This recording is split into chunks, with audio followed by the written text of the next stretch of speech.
673 सर्वाधिक रन करणारा, 2003 वर्ल्ड कपमधील खेळाडू, डबल शतक करणारा वन डे क्रिकेट खेळाडू, सर्वात जास्त काळ 20 वर्ष 90 दिवस खेळणारा, तसेच भारतरत्न प्राप्त केलेला तरुण खेळाडू सचिन तेंडुलकर.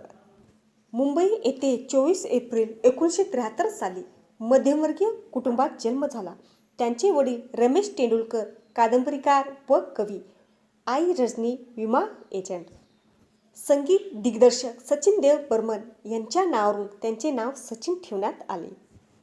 वयाच्या 16व्या वर्षी पाकिस्तानमध्ये क्रिकेट खेळत असताना लोक त्यांना दूध पिता बच्चा, शाळेत जा असे चिडवत.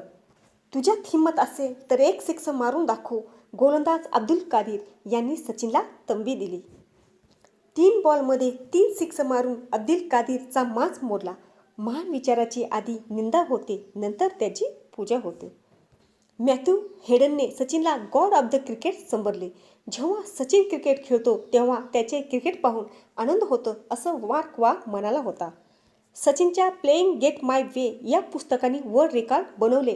दृढ संकल्प, ध्येय, विनम्रता या गुणांमुळे सचिन खरोखर क्रिकेटमधील देव आहे.